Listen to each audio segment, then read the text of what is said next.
I'm seeing now this process of romanticizing urban industrial, uh, the urban industrial consumer culture is continuing to destroy self-respect in almost all the more land-based rural communities of the world, even within the Western world.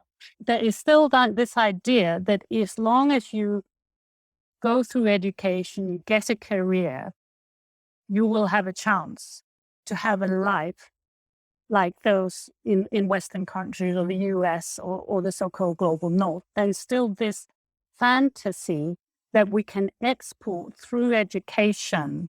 There's a lot of healing that has to happen in our society right now in order to move this kind of idealism of more kind of local, inclusive, regenerative economies forward. How do we build a regenerative economic system?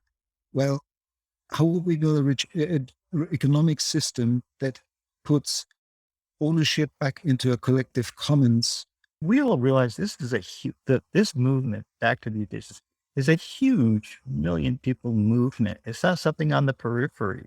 We realize to build an inclusive economy, it's not going to be one solution. We need a variety of solutions with a variety of stakeholders. We can't bring all the stakeholders into one intervention. We need multiple interventions. Many of the initiatives towards building local economy, particularly starting with local food, have started from cities. From that foundation of local food movements, which I am thrilled to tell you are proliferating all around the world today.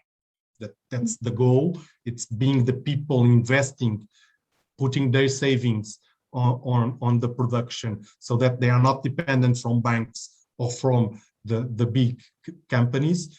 It's very much coming from the grassroots upwards, working with government and policymakers and academics and people of all kinds.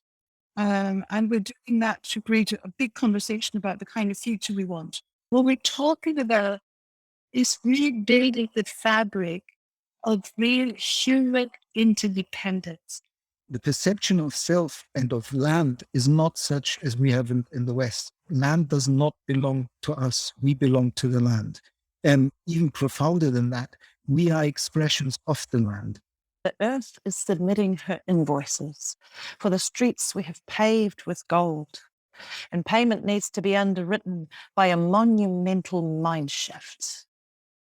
It's time for us to step up and respect the boundaries of just how far we can push this planet.